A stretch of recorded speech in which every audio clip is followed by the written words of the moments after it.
I know many of you use these videos to fall asleep, so before you drift off, I'd love it if you could leave a comment letting me know where you're listening from around the world.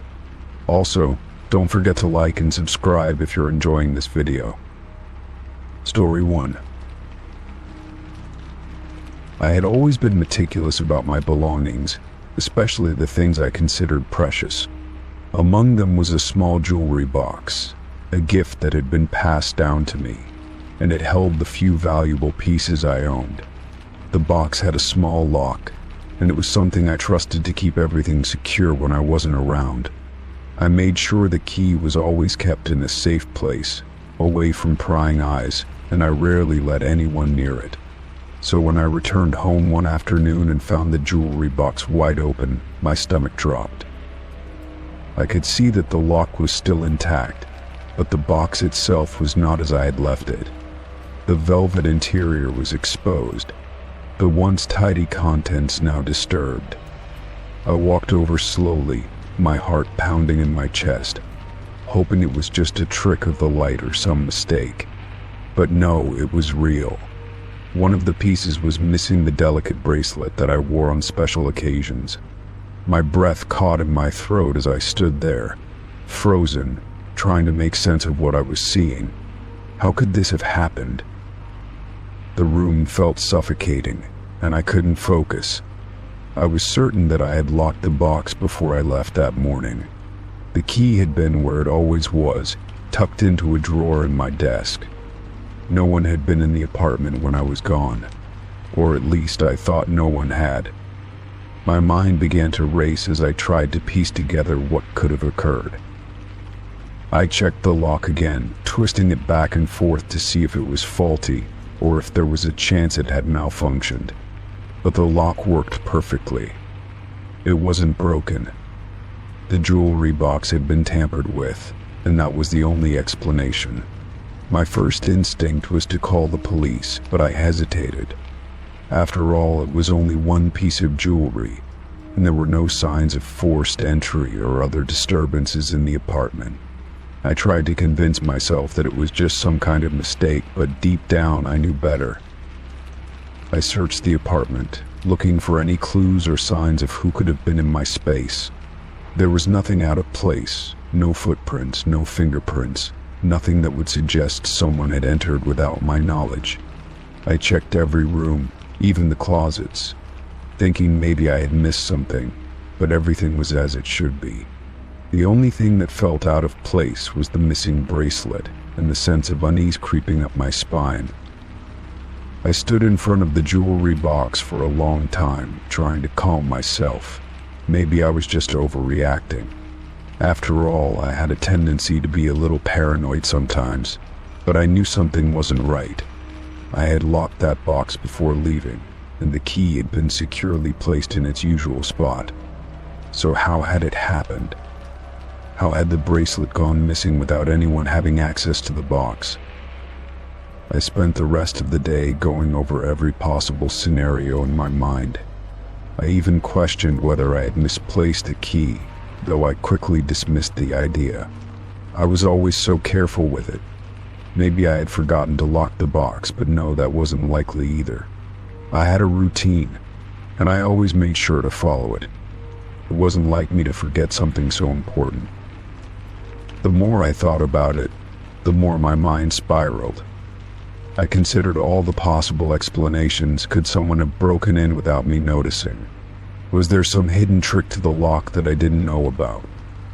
But none of these ideas felt right. I wasn't sure who could have taken the bracelet or why, but the fact that it was missing weighed heavily on me. Over the next few days, I became obsessed with figuring out what had happened. I checked my security cameras, but there was nothing unusual. The footage showed me coming and going, just as I had thought. There were no signs of anyone else entering the apartment. Still, I couldn't shake the nagging feeling that I had been violated in some way. The worst part of it all was the feeling of betrayal. Whoever had taken the bracelet had been in my space, in my home, without my permission. Even if they hadn't taken anything else, That single violation was enough to shake my sense of security to its core. I felt like I couldn't trust anyone, not even myself. Had I somehow let this happen? Had I been so careless that I hadn't noticed when or how the bracelet had gone missing? Days passed, and I continued to search for answers. I called around to pawn shops, asking if anyone had tried to sell a bracelet matching the description of the one I had lost. I even considered putting up flyers in the neighborhood, but something told me that the person who had taken it wouldn't be easily found. I began to feel more and more isolated, as though the mystery surrounding the missing piece of jewelry was a symbol of something larger, something I couldn't quite explain. Then, one evening, as I sat on the couch staring at the empty spot in the jewelry box where the bracelet used to be, something happened. I heard a faint knock at the door. My heart skipped a beat. I wasn't expecting anyone, and the sudden sound caught me off guard. I stood up slowly, hesitating before I reached for the door handle. When I opened it, there was no one there, but on the doorstep was a small box. I bent down and picked it up, my hand shaking slightly.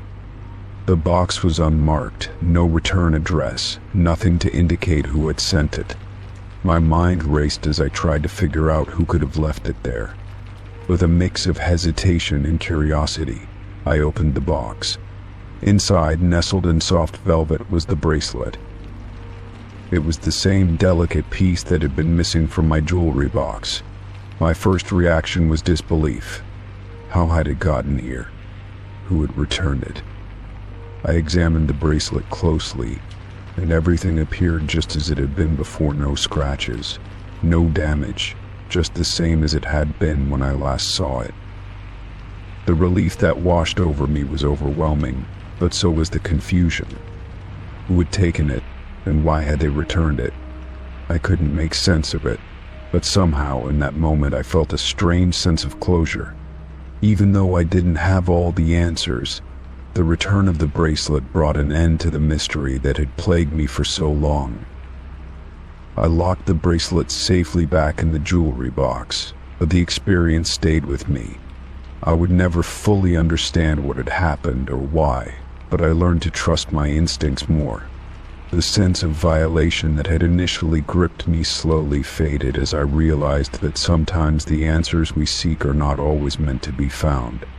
I had my bracelet back, and that was enough. Story 2. It was a lazy Saturday afternoon when I decided to wander into the local thrift store. I wasn't looking for anything in particular, just passing the time as I explored the aisles filled with forgotten items.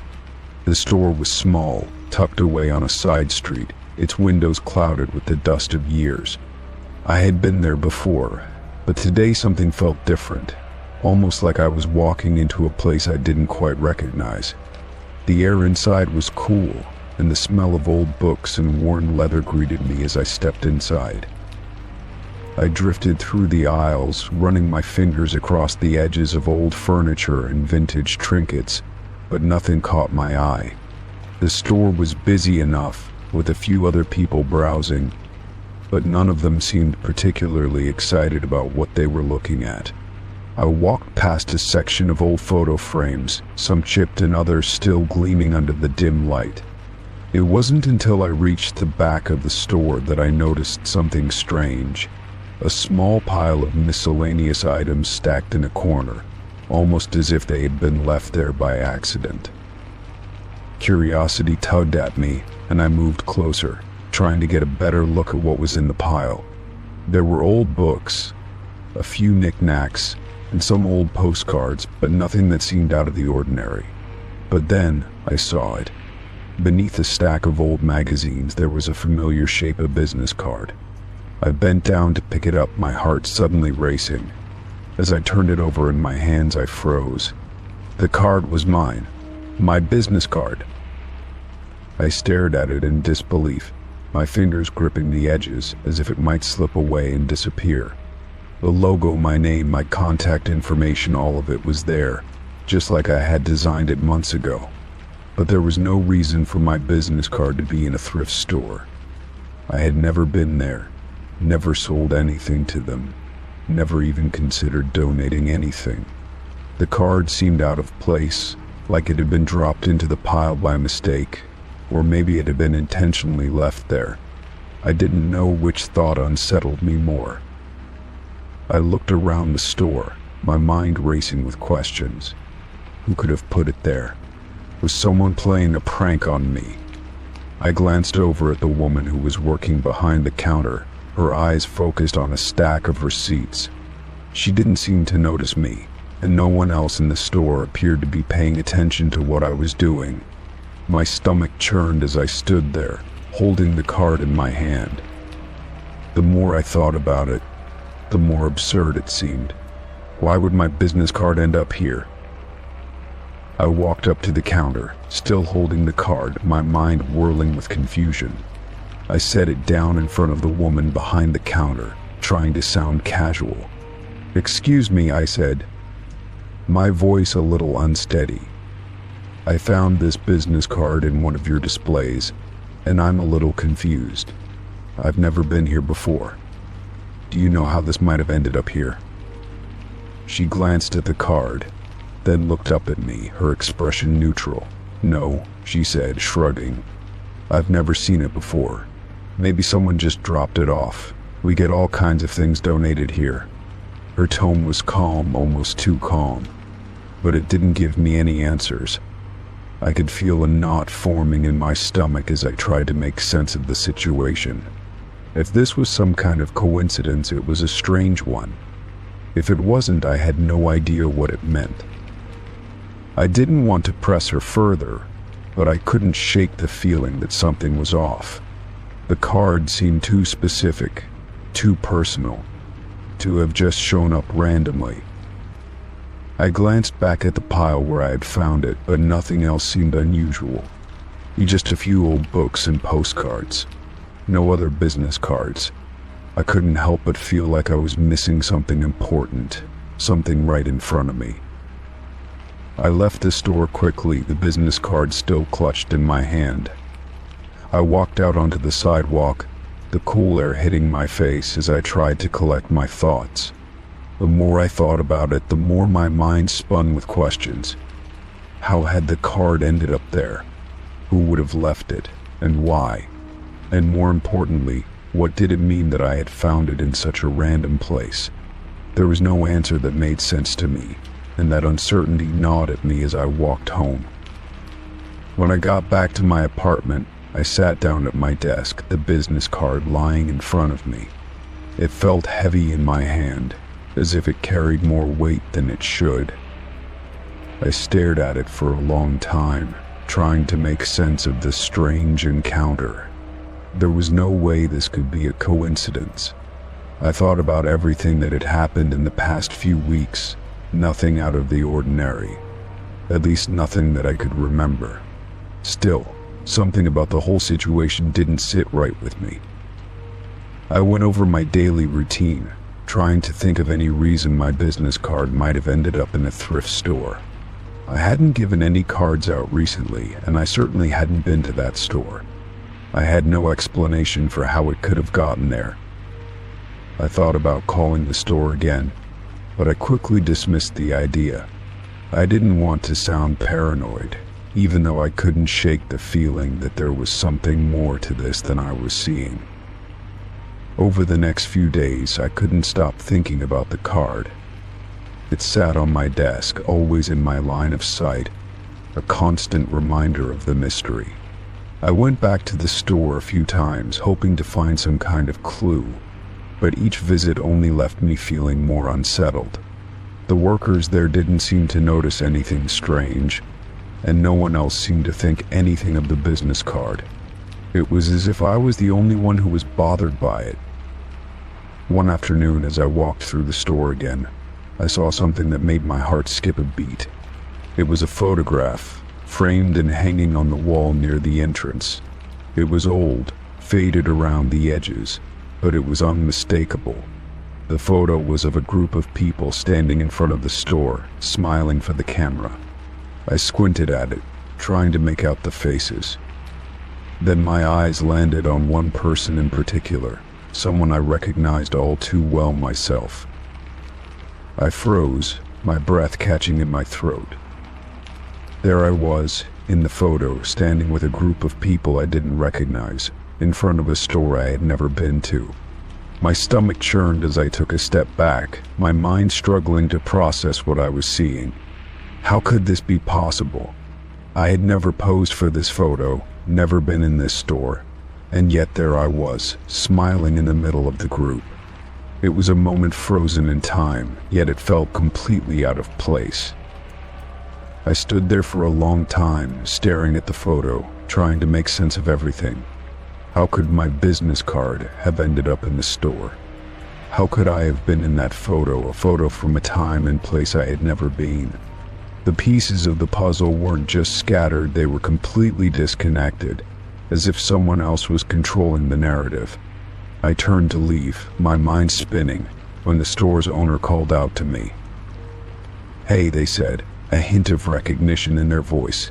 "You're the one who found the card, right?" I nodded, unsure of where this conversation was going. "We get a lot of stuff in here," they continued. "Sometimes things get mixed up. But that card, that's a strange one. You might want to look into it." The words hung in the air, heavy with meaning. I didn't ask what they meant, but I knew this was far from over. I had no idea where the answers would come from, but I knew I couldn't stop searching for them. Story 3. It started with a simple errand. I had to stop by the gas station to fill up my car before heading to the grocery store. It wasn't a trip I was looking forward to, but it was part of the routine.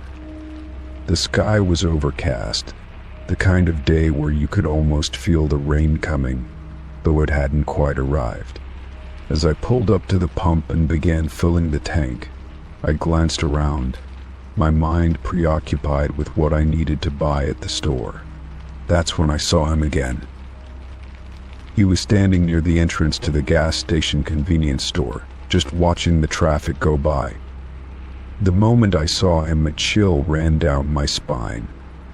It was the same man, the one I had seen at the market square a few days ago.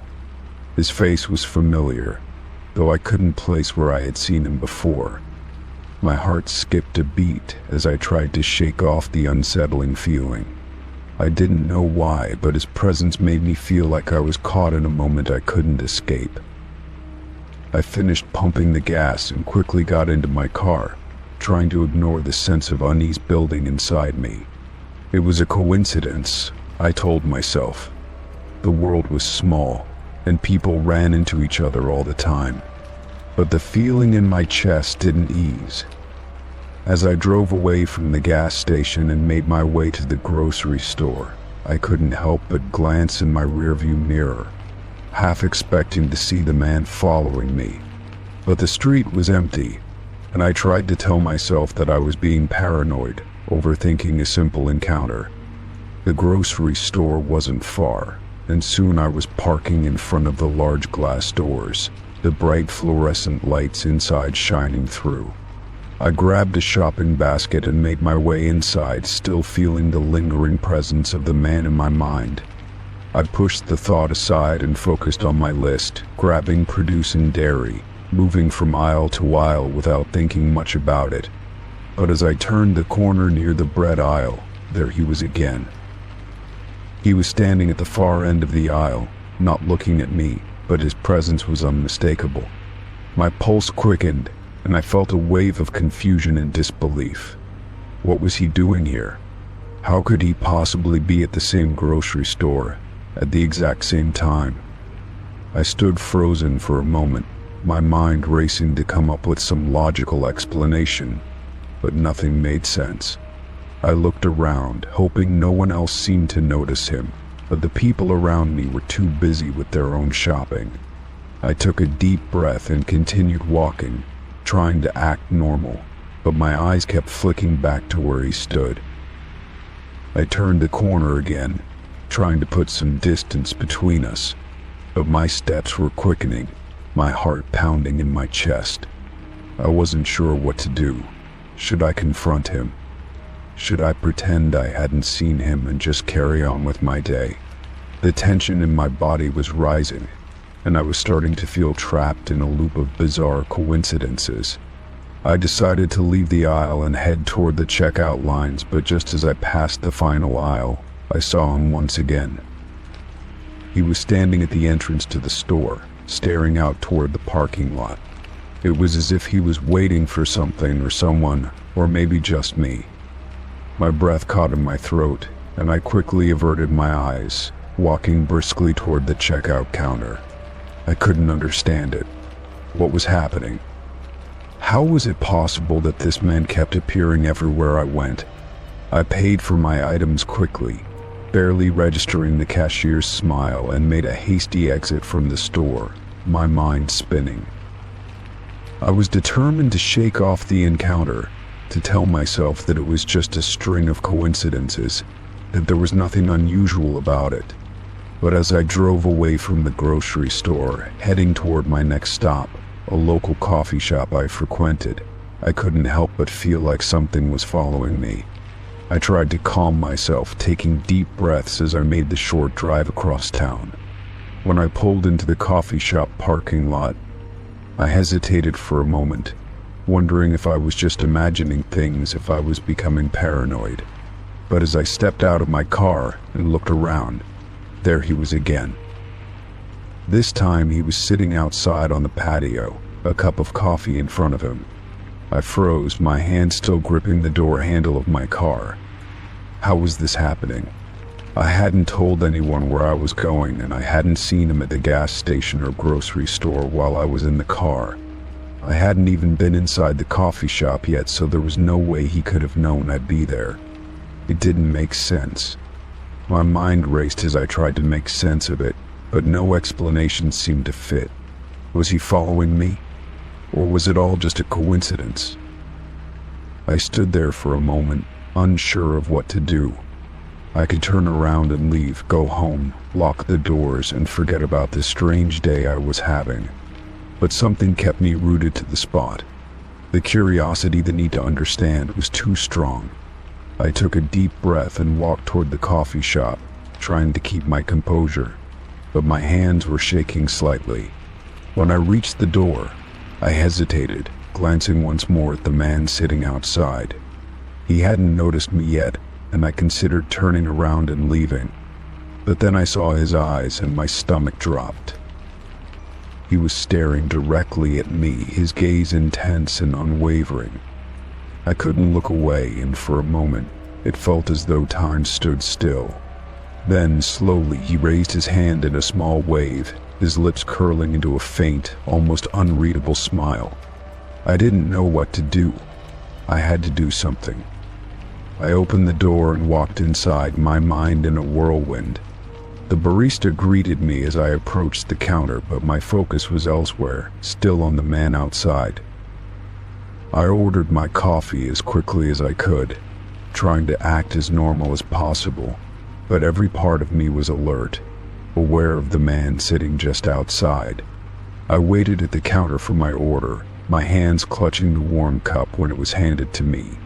As I turned toward the door, I glanced out the window, expecting to see him still sitting there.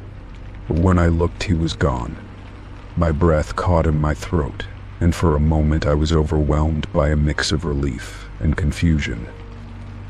I stepped outside, still feeling the weight of the day's strange events. I scanned the parking lot, the street, the sidewalk, but there was no sign of him. The man had vanished, as if he had never been there at all. My heart was still racing, and I stood there for a long moment, trying to process what had just happened. I couldn't make sense of it. It felt like a dream, something I couldn't fully grasp. I got into my car, feeling a sense of exhaustion wash over me. The day had been surreal, and I wasn't sure what to make of it.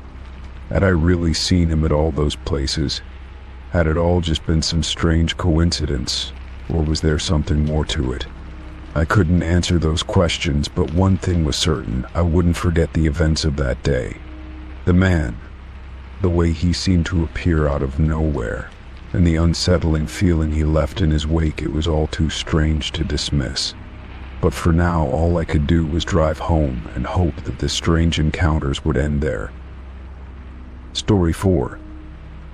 I had come home late after a long day at work, my mind swirling with thoughts of meetings and deadlines. I opened the door to my apartment, expecting the usual quiet and solitude that I had grown accustomed to. The lights were dim, casting long shadows across the room. But something was off. As I stepped into the living room, my eyes were drawn to the chair near the window, where I had left my jacket earlier that morning. Except it wasn't my jacket that was draped over the chair. It was a stranger's coat. My first instinct was disbelief. I froze in place, staring at the coat, unsure of what I was seeing. It was a dark wool coat, thick and heavy, the kind I would expect someone to wear on a cold winter day. The coat had a certain polished look, like it belonged to someone who cared about their appearance. It was completely out of place in my living room. I lived alone, and I knew for a fact that I hadn't invited anyone over recently. My mind raced, trying to come up with a logical explanation. Maybe I had left it there earlier, but no, I was certain that I hadn't seen this coat before. I walked closer to the chair, cautiously eyeing the coat. It didn't make sense. There was no reason for a stranger's coat to be in my apartment.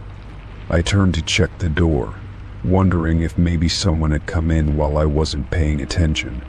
But the door was locked, just as I had left it. I scanned the apartment again, looking for anything that seemed out of place.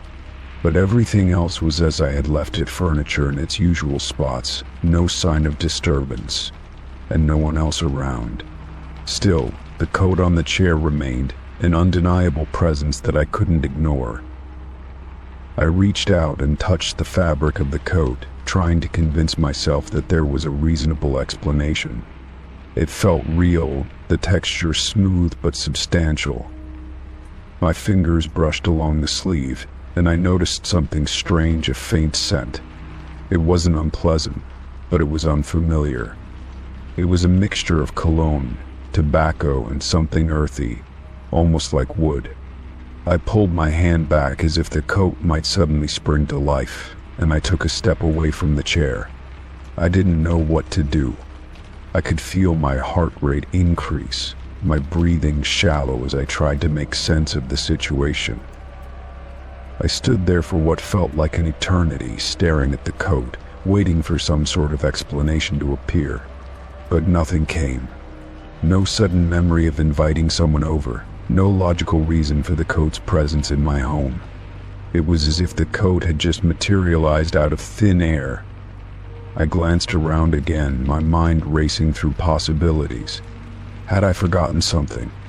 Maybe someone had dropped by earlier and I didn't remember it. But no, that didn't make sense either. I had been home all day, and I would have noticed someone coming in. I grabbed my phone, unsure of who to call or what to say. I wasn't sure if I should call the police. It seemed ridiculous to call them over something as trivial as a coat, but the sense of unease was too strong to ignore. I considered texting a friend, but what would I say? Hey, I found a random coat in my living room. Do you think it's haunted? I laughed nervously to myself, but the laughter didn't help. It only made the situation feel more absurd, and yet the coat still sat there, waiting for me to do something about it. I paced around the room, trying to clear my head. The logical part of my brain told me to leave it alone. Maybe I had just missed something, perhaps I had lent the coat to someone, or maybe it had been left behind by a visitor. But there was no one I could think of who would have left it here. I didn't even recognize the style of the coat, nor the faint scent that lingered on it. Nothing about this felt like a simple mistake. It felt like I was being watched, as though something unseen was waiting for me to figure it out. My gaze drifted back to the coat, and I felt a chill run down my spine. I had to know more. I couldn't just ignore it.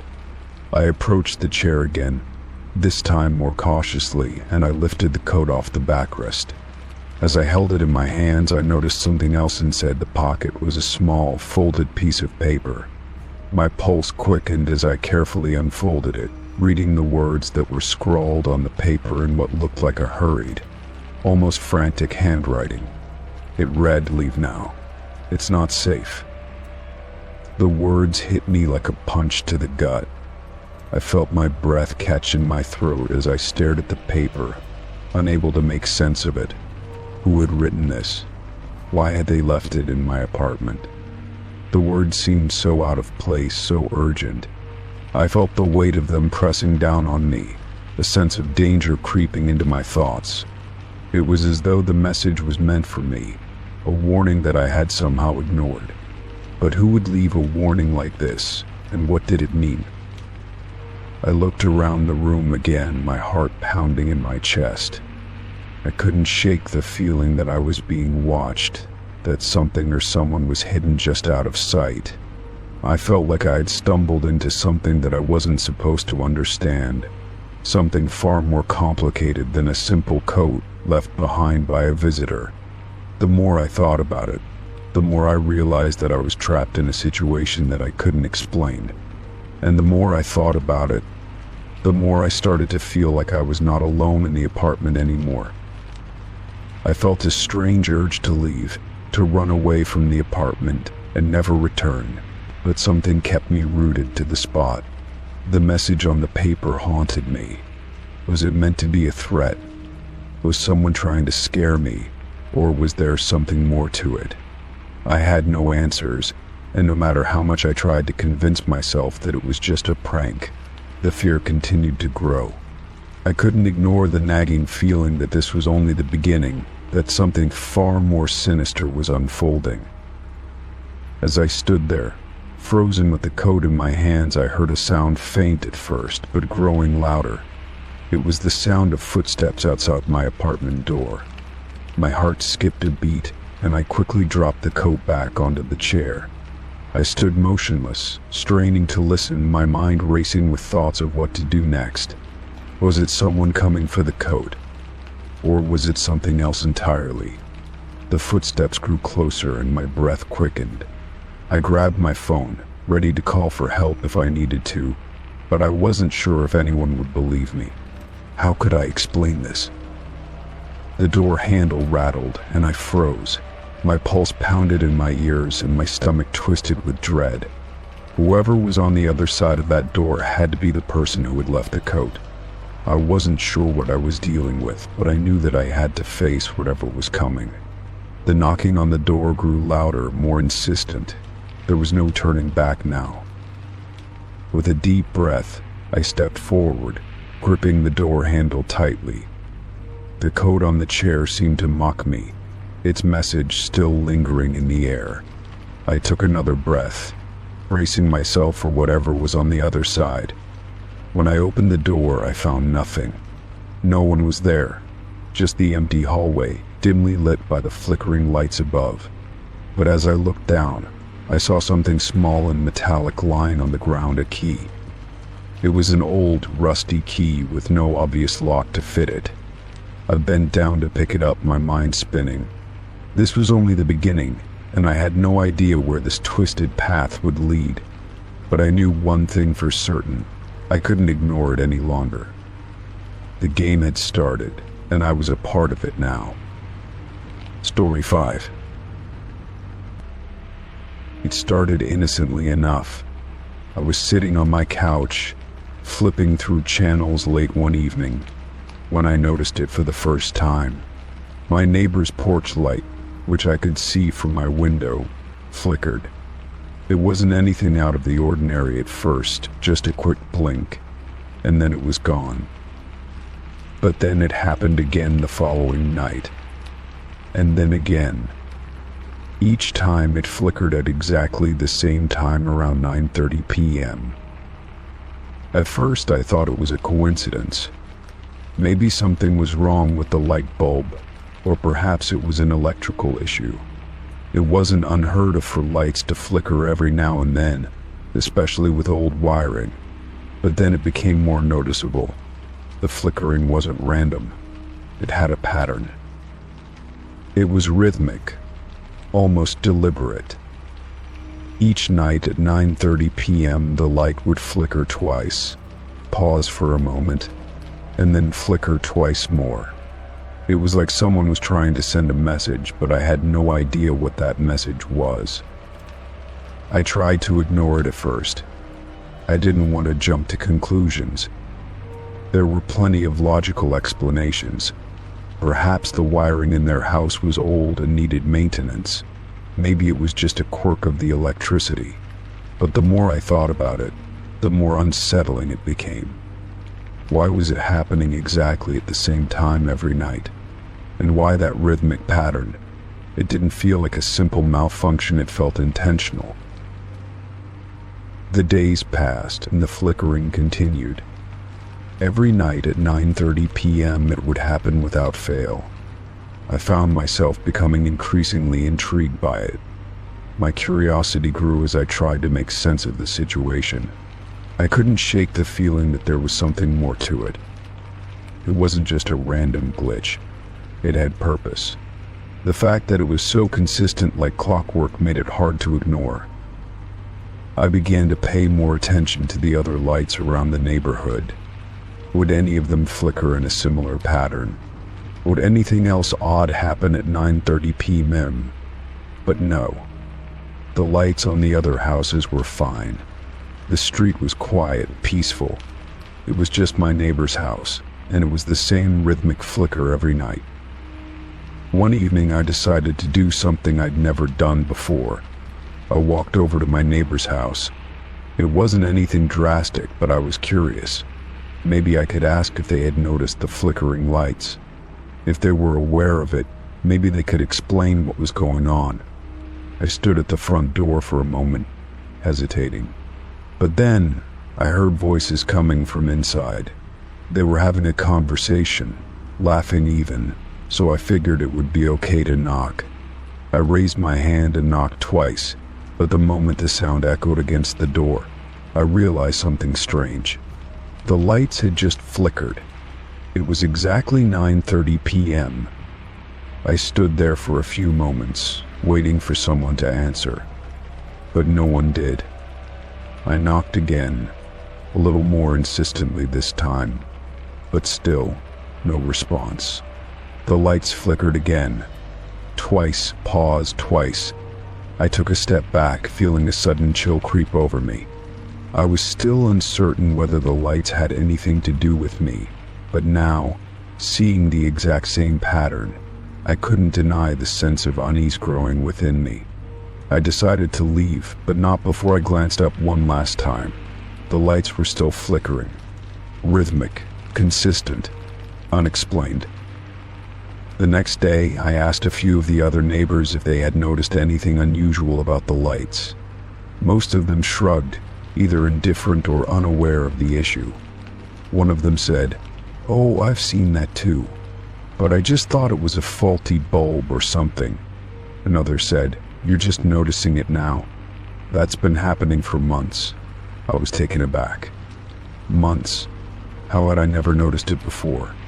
It was as if everyone else had become so accustomed to the pattern that they no longer thought about it. I couldn't stop thinking about it. What did it mean? Was there some sort of signal behind it? I couldn't make sense of the pattern. It wasn't a regular malfunction, that much was clear. There had to be something intentional about it, but who was behind it and why? That night, I decided to stay up and watch it happen. I had to see the flickering with my own eyes in real time, without any distractions. I sat by my window, staring out at the lights across the street.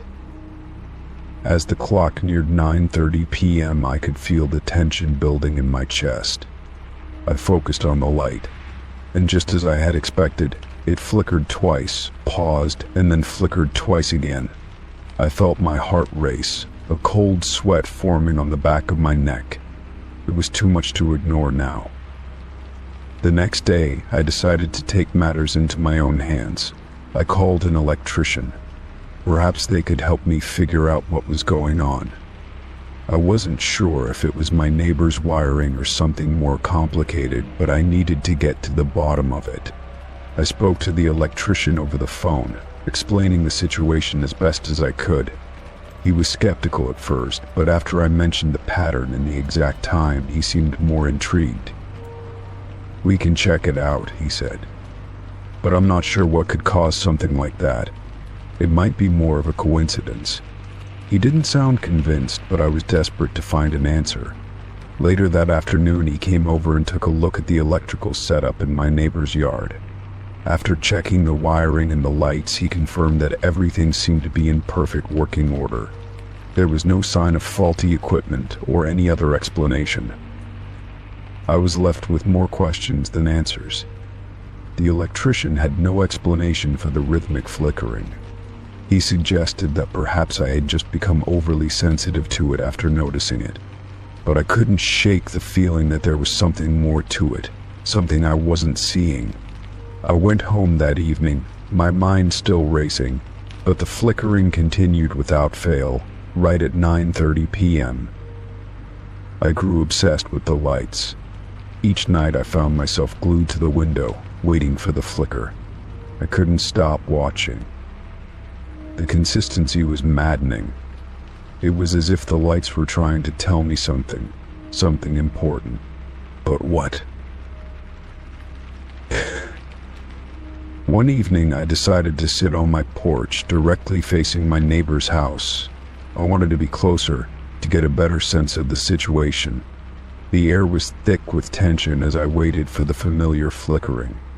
And then, right on schedule, the lights flickered. Twice. Pause. Twice. This time I noticed something else. It wasn't just the light, it was the sound. A faint buzzing sound, barely audible, like a hum. It wasn't coming from the light bulb, but from somewhere deeper, from the ground itself. It was a vibration, a strange, almost imperceptible hum. Suddenly a thought struck me. What if the lights weren't meant to communicate with me? What if they were meant to communicate with something else? Something or someone was trying to make contact. I wasn't sure if that thought was comforting or terrifying, but it felt real. It felt like I had uncovered something, even if I didn't fully understand it. The next morning, I decided to ask my neighbor about the lights. I went over to their house and knocked on the door once more. This time, they answered. I hesitated for a moment, unsure of how to explain the situation. Finally, I blurted it out. "I've noticed your lights flickering every night at exactly 9:30 p.m. Do you know what's going on?" They looked at me, a little confused, but they didn't deny it. "Yeah," they said slowly. "I've seen it too. It started a while ago, but I never thought much of it. I thought it was just some electrical thing." It wasn't much of an answer, but it was enough for me. At least I wasn't imagining it. It was real. The flickering lights, the rhythmic pattern, the hum, it was all real. After that conversation, the lights didn't stop flickering, but now I didn't feel as unsettled by them. I couldn't explain what was happening, but I was no longer afraid. Maybe some things didn't need to be understood. Some mysteries were meant to remain just that, mysteries. Story 6. The warm water from the shower beat down on my shoulders, washing away the remnants of a long, exhausting day. I closed my eyes for a moment, savoring the relief the heat brought, letting the steam fill the small bathroom. The hum of the water was comforting, like a soft, constant background noise. But then, just as I was beginning to relax, I heard a sound that cut through the noise of the shower like a sharp edge. The creak of my front door opening echoed through the apartment, unmistakable and sudden. My heart skipped a beat, and for a brief moment, I froze in place. It was the kind of sound that shouldn't have been there. I had been home alone for hours, and the door was locked when I entered. The noise from the door made no sense. But there it was, as clear as day, and it came from the direction of the front hallway. I quickly shut off the shower, the water abruptly stopping, leaving the air thick with silence. I stood still for a moment, listening, straining to hear anything that followed the sound of the door. The stillness in the apartment felt oppressive, almost unnatural. My heart was beating fast now, the weight of unease sinking into my chest. I was sure I had heard the door open, but now there was no sound, nothing to indicate that anyone had entered. After a few moments, I reluctantly wrapped a towel around myself, my mind racing. The apartment was small, and from the bathroom I could easily see the front door if I stepped just outside. I glanced at the bathroom door, wondering whether I should check or not. If someone had entered, I needed to know. But my feet felt heavy, as if some part of me didn't want to confront whatever was happening. I took a deep breath and stepped out of the bathroom, the towel snug around my body. The hallway was empty, just as I had left it. I walked cautiously toward the front door, my steps slow and deliberate. The door was standing wide open, a few inches from the frame, but there was no sign of anyone on the other side. I stared at it, bewildered. The wind wasn't strong enough to push the door open, and I had locked it when I entered earlier in the day. I checked the locks, my fingers fumbling with the handle as I tried to make sense of what was happening. The lock was still engaged, and yet the door had opened. It wasn't possible. No one could have entered without unlocking it. I felt a cold chill spread through my body, the hairs on the back of my neck standing on end. Had I imagined the sound? It seemed so real, and yet there was no logical explanation for it. I scanned the hallway again, but the apartment was still quiet and unchanged. I walked over to the door, closing it slowly, my mind running through possible scenarios. I considered the possibility that I had somehow left it unlocked, though I was certain I hadn't. I was always meticulous about locking the door when I came home. I turned the deadbolt and checked the chain, ensuring everything was secure before I stepped back. But no matter what I did, the feeling of unease lingered in the air, settling in my chest like a weight I couldn't shake. I stood there for a moment, looking out into the hallway as if expecting someone to appear from the shadows. There was nothing. The quiet returned, but it felt different now, almost hollow, like the silence was somehow broken. I walked back to the living room, but the sense of discomfort didn't fade. Something had happened, something I couldn't explain, and it was gnawing at me. The rest of the evening passed in a blur. I tried to distract myself, but the thought of the door opening kept creeping back into my mind. I kept replaying the sound of it in my head, the slow creak that had startled me so much. I tried to convince myself that it was just my imagination, that I had misheard it somehow, but every time I thought about it, the unease returned. I couldn't shake the feeling that something wasn't right, that something had happened in that brief moment when I was in the shower. Later that night, as I lay in bed, the feeling of being watched wouldn't leave me. The apartment was dark, the only light coming from the street lamp outside, casting long shadows on the walls. My mind kept drifting back to the open door, to the brief, disorienting moment of silence that followed it. I rolled over in bed, trying to force myself to sleep, but sleep wouldn't come. Every little sound seemed amplified in the quiet of the night, the ticking of the clock, the hum of the refrigerator, even the soft rustle of the sheets. Around 3 a.m. I was jolted awake by the sound of something faint but unmistakable. The creak of the front door opening again. My heart raced as I sat up in bed, listening intently. This time I didn't move. I didn't dare to.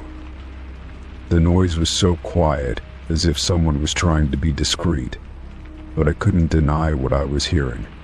It wasn't my imagination. The door was opening again, slowly, just as it had earlier.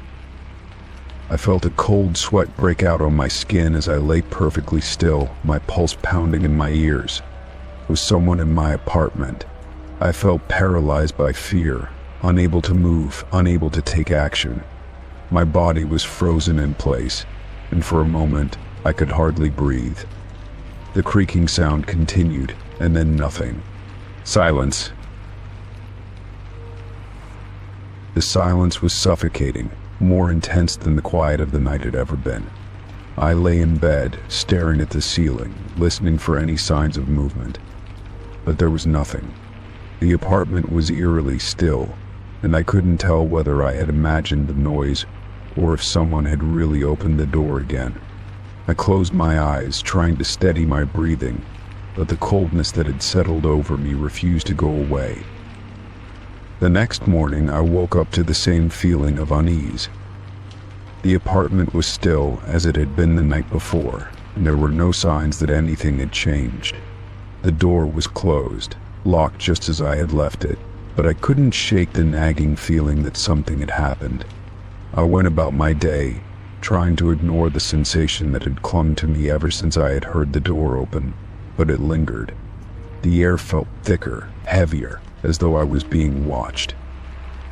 Later in the afternoon, I decided to call a friend, hoping that talking to someone would bring me some relief. I explained everything to them: the noise, the open door, the strange feeling that had followed me since. They listened intently, but after a long pause, they suggested something that I hadn't considered. "Maybe it's a sign that you're not alone," they said, their voice calm but serious. "Maybe you should think about getting some extra security just to be safe." The suggestion caught me off guard. It wasn't that I hadn't thought about safety before, but the idea that someone had entered my apartment and I hadn't noticed was unsettling. I realized that I had been so focused on trying to explain away the strange events that I hadn't considered the possibility that someone really had been there. The more I thought about it, the more I realized I couldn't ignore it anymore. I needed to take action. I decided to install additional locks on my door and get a security camera for my apartment. The unease wouldn't go away on its own, and I needed to feel safe again. Weeks later, after I had set up the new security measures, I never heard the door creak open again. The camera, which I had placed near the door, never caught any unusual movement. And yet, I couldn't shake the feeling that something had happened in that brief moment when I was in the shower. Perhaps it was all in my mind, or maybe it wasn't. Whatever the case, I had learned to trust my instincts, and I had made sure that no one could enter my apartment again without me knowing. Story 7. It was a regular Saturday afternoon when my friend invited me to meet someone they had recently met. We had planned to get together for a casual lunch, and my friend mentioned they wanted me to meet this person. They described them as friendly and easygoing, and I was intrigued, curious to meet someone new. We decided on a cozy cafe in the heart of the city, a place we frequented often, known for its calm atmosphere and great coffee. When I arrived, my friend was already sitting at a table by the window, a latte in hand. There was someone sitting across from them, a person I hadn't met yet. They were already talking as I approached, smiling warmly in my direction. As I sat down, my friend introduced us. "This is someone I want you to meet," they said with enthusiasm. But before I could even say a word, the person extended a hand toward me and smiled. "It's good to finally meet you. I've heard so much about you," they said, their voice calm and confident. I froze for a moment, the words taking me by surprise. They knew me. They knew my name. But how? I had never seen them before in my life. "I'm sorry, how do you know me?" I asked, trying to keep my tone casual, though my mind was already racing. The person looked at me for a moment, as if considering how to explain, before answering. "Oh, we've crossed paths a few times, I'm sure," they said, with a slight shrug. "I've been around a while, and your name came up in conversation a few times." It didn't make sense. I couldn't recall ever having met this person or hearing their name before. They looked familiar, but I couldn't place them. I glanced at my friend, but they seemed completely unfazed by the situation, as if everything was perfectly normal. "Do you two know each other?" I asked my friend, my voice tinged with confusion. "Oh yeah," my friend replied with a laugh. "They've been in my circle for a while. Small world, ha. But the more I thought about it, the more I realized that there was something off about the entire situation. How could they have known me so well? My name, the small details they mentioned, it felt like they'd been keeping tabs on me in some way. My mind raced with possibilities. Had they been following me without my knowledge? Was this some sort of strange coincidence, or was there something else going on?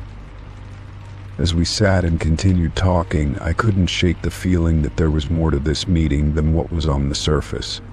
The person across from me was too calm, too composed for someone who had just met me. They didn't seem nervous at all, despite the fact that I had no idea who they were. And the things they knew about me, the small details, my favorite books, places I had been, seemed far too specific to be just casual conversation. It was like they had already studied me, like they had known me for much longer than I had known them. I tried to brush it off, but the unsettling feeling lingered. My friend was so at ease with this person, as if everything was completely normal. Maybe I was just overthinking it, I told myself. Maybe I was being paranoid. After all, it wasn't impossible for someone to have heard about me through connections. But deep down, I knew there was something strange about how much they knew. Later that day, after I left the cafe, I couldn't stop thinking about the encounter. It played over and over in my mind. How did they know my full name? How did they know things about me that I hadn't shared with anyone? I decided to do a little digging, just to satisfy my curiosity. I searched online, looking for any connections, any leads that might explain why they knew so much about me. But there was nothing. No trace of them in any of my social media accounts, no mention of them in any of my friends' posts, no sign of them in any of the places I frequented. It was as if they had appeared out of nowhere, knowing everything about me without leaving a trace. The next few days felt like a fog. Every time I bumped into my friend, I couldn't help but wonder if they were involved in some way. Were they aware of how unsettling this was for me? Had they set this up somehow? I didn't want to ask too many questions, as I didn't want to seem paranoid or overreacting, but it was becoming harder to ignore the growing sense of unease inside me. I began to pay closer attention to every little detail, wondering if there were other things I had missed, other signs I hadn't noticed before. A week passed, and nothing unusual happened. I continued with my life, trying to put this strange meeting behind me. But then, another odd thing occurred. One evening as I was walking home from work, I received a text message from an unknown number. It simply read, "I hope you're being careful." I stared at the screen, the words sending a chill down my spine. How did they know my number? Who was sending these cryptic messages? I felt the same sense of dread that had taken over me when I first met that person. The feeling that I was being watched, that something I couldn't see was lurking just beneath the surface. I quickly deleted the message, but it didn't ease the discomfort I felt. I didn't know what to make of it. Was this person somehow connected to the one I had met with my friend? Was it some kind of game they were playing? Or was there something more serious behind all of it? I tried to ignore it, to continue with my day-to-day life, but the sense of being watched grew stronger. Every time I went to a new place, I felt eyes on me, as if someone was always a step behind. I tried to talk to my friend about it, but they dismissed my concerns with a laugh, as if it was all just a coincidence. "You're being paranoid," they said, their tone lighthearted. "They're just a friend of mine." They've met a lot of people you probably just don't remember. But their words didn't ease my mind. If anything, they made me more anxious. If they didn't understand what was wrong, then who could? The messages kept coming, each one more cryptic than the last. Watch your back. You're not alone. I don't trust everyone. My anxiety mounted with each new text, each new warning. I couldn't escape the feeling that I was being targeted, that someone was trying to send me a message that I wasn't fully understanding. I began to question everything. Could my friend be involved in some way? Could they have been the one sending the messages? Or were they being manipulated by someone else? One afternoon, I decided to take matters into my own hands. I confronted the person who had first introduced me to this situation. I couldn't keep ignoring my growing suspicions, and I had to get some answers. "How do you know them?" I asked bluntly, my voice more forceful than I intended. My friend looked taken aback, but I pressed on. Why did they know so much about me? Why did they say that I should be careful? My friend seemed uncomfortable, their eyes shifting uneasily. After a long pause, they finally spoke. "I didn't think it would affect you like this. I didn't realize they were still involved." My heart raced as I tried to process their words. "What do you mean? Who are they? What are you talking about?" My friend hesitated, their face pale. "They've been watching you too," they said quietly. "They were involved in something a long time ago, and they've been keeping an eye on you since then. I didn't think you would find out." I felt a wave of confusion and disbelief wash over me. "Why didn't you tell me?" I asked, my voice shaking. "Why didn't you warn me about this?" My friend looked away, guilt written all over their face. "I didn't think it would get this far. I thought it was over. But now I understood. There was something far darker going on than I had realized. I wasn't just being watched, I was being drawn into something much bigger, something that had been in motion long before I even knew it." As the truth started to unfold, I realized just how far-reaching this situation went. It was no longer just about the strange person who had known my name, it was about a network of people, all connected, all watching. And I was stuck in the middle of it. The realization hit me hard. I wasn't safe, not yet. But now I understood the warning, and I knew what I had to do. I had to be careful. Story 8. I had always been careful about what I posted online. I didn't share much about my personal life, and I was selective about the photos I uploaded. My social media profiles were private, with only a handful of close friends able to view my posts. So when I received a message from a friend one afternoon, asking if I had created a new account, I was taken aback. Apparently there was a profile using my pictures, but I had never posted any like that before. It was unsettling to see myself, not just in the photos, but in a way that seemed entirely out of context. The message from my friend left me staring at my phone in confusion. I didn't remember taking the pictures that were on the account. They were ones I recognized, yes, but they were images I had kept to myself, private moments from my life that had never seen the light of day on the internet. The profile, however, had not only posted my photos, but had also shared a series of updates that were eerily similar to things I had mentioned in passing to friends, things that were not public knowledge. How could someone have known about these small, personal details unless they had been following me closely? I immediately went online to search for the account, heart pounding in my chest. The profile was there, as my friend had said, using my name and pictures.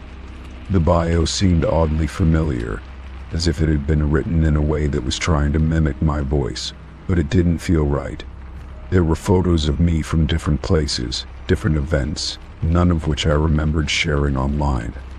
I clicked through each one, and with every new photo, the feeling of unease grew. How had they gotten these pictures? It was as though my entire life was being put on display without my consent. The account had no followers, and it was clear that the person behind it hadn't gone public with their intentions. But that didn't make me feel any less vulnerable. My mind raced with possibilities. Was someone watching me, collecting my images without my knowledge? I wondered if my private settings on other platforms had been compromised. I tried to remember every single photo I'd ever taken had I shared them somewhere else. The more I thought about it, the more the situation felt like an invasion. These weren't just random pictures, they were pieces of my life, memories I had not intended to share. I reached out to the social media platform support team immediately, hoping to get the account taken down. The process was maddeningly slow, filled with automated responses and instructions that didn't quite match the urgency I felt. They asked me to provide proof of identity and to report the photos as stolen, but I couldn't help feeling like my request wasn't being treated with the seriousness it deserved. The account continued to sit there, its photos of me staring back at me, while I waited for some sort of action. It was as though my privacy had been completely disregarded, and the feeling of helplessness made everything worse. Days passed, and I found myself obsessively checking the account, wondering if the person behind it would post anything new. My stomach twisted every time I saw my face pop up on the screen, knowing it wasn't me who had put it there. I felt trapped, unable to do anything more than wait for the platform to respond. The photos started to change too. They weren't just the ones I recognized, some had been altered or cropped, as if to create an entirely new narrative about my life. It wasn't just a matter of stolen photos, it was about someone trying to rewrite who I was based on images they had stolen. I started questioning whether I knew this person. Could it be someone from my past? Someone I had interacted with casually, without realizing how much they were watching. The thought made my skin crawl. I couldn't fathom how someone would go to such lengths to create an entire profile around me. It wasn't just about taking my pictures, it was about taking control of my image, my identity, and using it for their own purposes. The more I thought about it, the more it felt like a violation of something deeper than just privacy. A few days after I had reported the account, I received an unexpected message. It was from a different social media platform, a service I rarely used, and the message was from an anonymous account. The message read simply, "You look better in the photos I took." I felt a chill wash over me as I read those words. Whoever was behind this had not only stolen my photos but had somehow found me across different platforms, tracking my every move. I had no idea how they knew which other accounts I was active on, but the idea that they could reach out to me across different spaces felt like a trap I couldn't escape from. I began to feel more and more isolated. The constant presence of this fake account, the unsettling messages, and the constant worry about my privacy made everything feel out of control. I decided to take matters into my own hands and went to my local authorities, hoping they might be able to help me. I explained the situation, detailing how my photos had been stolen and used in a fake profile. The officer I spoke to listened attentively, but there was a hesitation in their eyes that made me uneasy. They explained that while it was troubling, it wasn't enough to constitute a criminal act, and unless the person behind the account was threatening me directly, they didn't have much ground to go on. I left the station feeling defeated. There was so much uncertainty surrounding my situation, and no one seemed able to offer a clear solution. My anxiety grew with each passing day, and it was becoming harder to keep up the facade of normalcy.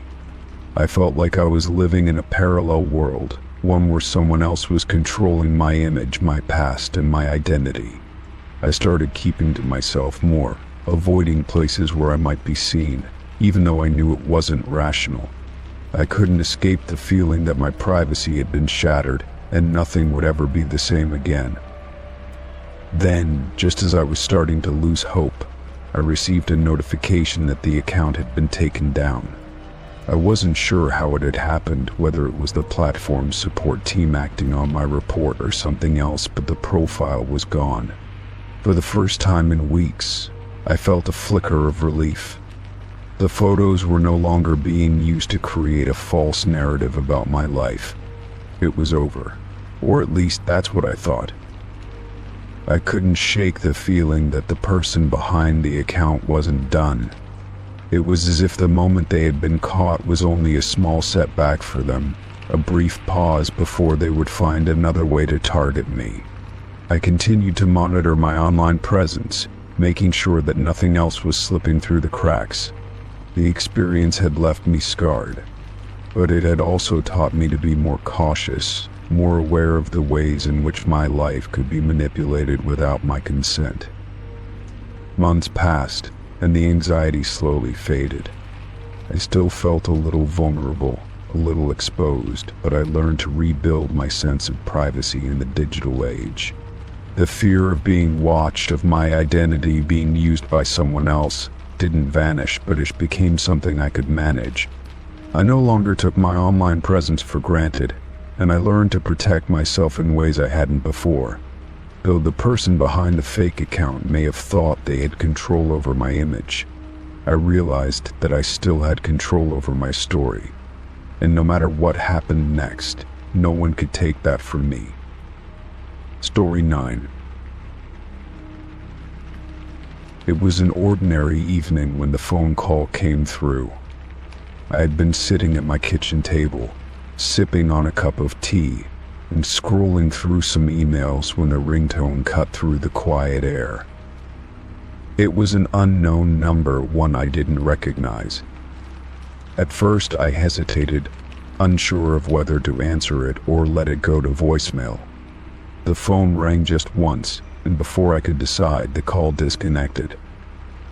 I felt a strange, unsettling feeling wash over me, a sense of discomfort that lingered longer than it should have. Why had it rung so briefly? Why had the call ended without me even getting the chance to pick it up? As I sat there, staring at the screen, a text message popped up from the same number. My fingers paused above the phone as I read the message that made my heart skip a beat. Don't answer. The words were simple, but they carried a weight that pressed heavily on my chest. I didn't know who the message was from, but it sent a chill through me. The kind of chill that made every instinct in my body scream to be cautious. Who would send a message like that? And why? I glanced around the room, half expecting someone to be watching me, but everything was still. I set the phone down on the table and leaned back in my chair, trying to shake off the unease that had taken root inside me. After a few moments, I decided to call the number back. My thumb hovered over the dial button, but then the words "don't answer" echoed in my mind, freezing me in place. Something about the message felt wrong, like a warning or a command. I wasn't sure if it was out of fear or curiosity, but I decided not to call the number. Instead, I sat there, staring at the phone in front of me, wondering if I had made the right choice. The night passed uneventfully, but the phone call and text message stayed with me. I tried to push it out of my mind as I went about my evening, but every now and then, I would catch myself glancing at the phone, as though waiting for something more to happen. The sense of being watched lingered, and I couldn't help but wonder who had sent the message and why. It wasn't just the message itself, it was the way it had been delivered, with such precision and intent. I had no way of knowing if I was overthinking it, or if I was genuinely in some sort of danger. The next morning, I woke up with a lingering sense of unease. I tried to go about my usual routine, but the thought of that message kept creeping into my mind. I couldn't get the words out of my head, couldn't stop wondering what had happened. What if someone had tried to warn me? What if something had happened in the brief moment I didn't answer the call? I couldn't shake the feeling that I was being drawn into something I didn't understand, something that was beyond my control. I decided to tell a close friend about the strange phone call. I explained everything: the single ring, the cryptic message, and my growing sense of anxiety. They listened carefully, but they didn't seem as concerned as I thought they would be. "It's probably just a prank," they said casually. "Maybe some telemarketer or someone messing with you. I don't overthink it." But their words didn't bring the comfort I had hoped for.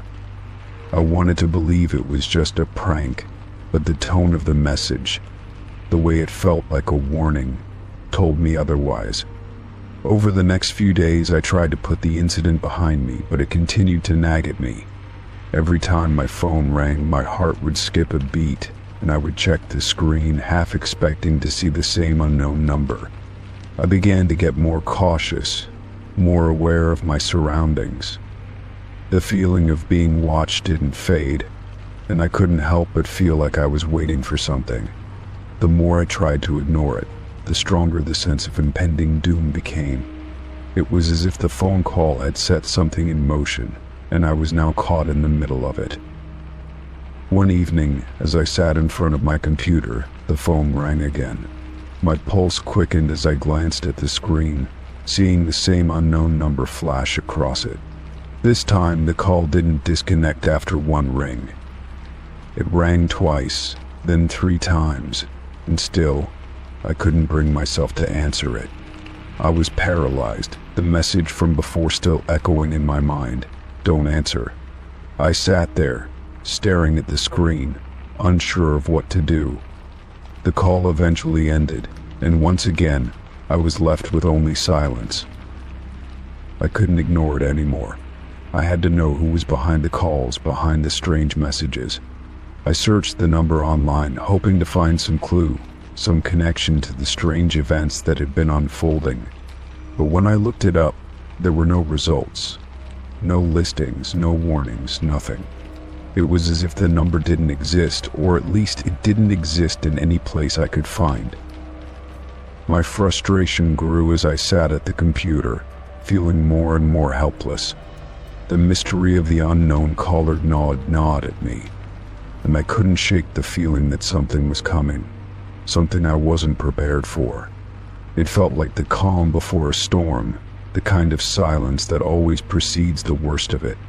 I began to feel like a puppet on a string, with no way to know who was pulling the strings or what their endgame was. The next few days were a blur of anxiety and tension. I was afraid to leave the apartment, afraid to be away from my phone for too long. I had become hyper-aware of every little sound in my home, every creak of the floorboards, every shift in the air. It was as if the world had become a dangerous place, and I was alone in the middle of it. I began to check the locks on the doors multiple times, making sure they were secure. My sense of safety had vanished, replaced by a constant fear that something terrible was about to happen. Then, one evening, as I was sitting on the couch, the phone rang again. My stomach dropped as I saw the familiar number on the screen. This time I didn't wait for the ring to end. I answered it, my hand trembling as I pressed the phone to my ear. There was a long pause before a voice, barely audible, spoke through the line. "Don't answer any more calls," the voice said, its tone cold and detached. "You're in danger." And then the line went dead. I was frozen for a moment, unsure of how to react. The words echoed in my mind, "You're in danger." Who was this person, and why were they doing this to me?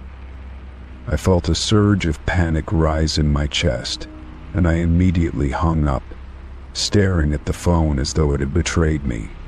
I didn't know what to do, who to turn to, or how to protect myself from whatever this was. The warning felt real, but it also felt like a game one I didn't want to play. I spent the rest of the night in a daze, unable to sleep, unable to think clearly. My mind raced, trying to come up with explanations, but none of them made sense. The only thing I knew for certain was that I was being targeted by someone, and I didn't know why. I couldn't shake the feeling that I was being watched, that I was somehow part of something much larger than I could comprehend. The next morning I made a decision. I couldn't live in fear, constantly looking over my shoulder, waiting for something to happen. I contacted the authorities, explaining everything: the phone calls, the cryptic messages, the feeling of being threatened. To my surprise, they took it seriously. They assured me they would investigate, and they even suggested installing a security system in my apartment for extra protection. In the weeks that followed, things slowly began to return to some sense of normalcy. The calls stopped, and the sense of danger that had once hung over me gradually faded away. I still couldn't explain who had been behind it, but the fear that had once consumed me loosened its grip. I went back to living my life, though I was more cautious than before. And though I never got answers, I knew that sometimes the only thing you can do is move forward, no matter how unsettling the unknown may be. Story 10. I walked into the store with the intention of picking up a few items. It was a quiet afternoon, and the store was nearly empty, with only a couple of other customers milling about. As I made my way toward the aisles, I couldn't shake the feeling that something was slightly off. The store felt familiar, but in a way that made me uncomfortable, as if I had been there before, though I couldn't recall when. I grabbed a cart and moved through the aisles, picking out what I needed. The shelves were stocked neatly, and everything seemed as it should be. But as I was deciding between two different brands of cereal, I noticed the cashier glancing at me. I didn't think much of it at first, assuming she was just being friendly. However, as I approached the checkout counter with my items, she looked at me in a way that made my stomach tighten. "Why have you been in here 3 times today?" the cashier asked, her voice casual but with a note of curiosity. I froze for a moment, taken aback by the question. I had only come into the store once, and this was my first visit for the day. There was no way I had been in here 3 times, yet her question seemed oddly certain. She must have made a mistake, I thought, but as I tried to speak, I found myself at a loss for words. "I'm sorry, but I haven't been here 3 times, I said, my voice sounding a little more uncertain than I intended. She gave me a puzzled look, almost as if she didn't believe me. "You came in earlier, right?" she asked again. The confusion in her voice made my mind race, trying to piece together what was happening. Had I unknowingly entered the store more than once? I quickly explained that this was my first time visiting that day. The cashier didn't seem convinced, but she didn't press the issue further. I paid for my items, though my thoughts were occupied with her question. It lingered in my mind as I left the store, the whole exchange unsettling me in a way I couldn't fully explain. I told myself it was just a mistake, nothing more, and tried to brush it off. But as the day went on, I couldn't shake the feeling that something strange had happened. I kept replaying the moment in my head, wondering why the cashier would say something like that. Was it a simple mix-up, or was there something more going on that I wasn't aware of? I decided not to dwell on it too much, convincing myself it was just an odd misunderstanding. However, the feeling of discomfort lingered, and I found myself looking over my shoulder more often than usual. The next morning, I needed to go back to the store to pick up a few more things. As I entered, I couldn't help but feel a sense of déjà vu. The store looked the same as it had the day before, but there was something different about it.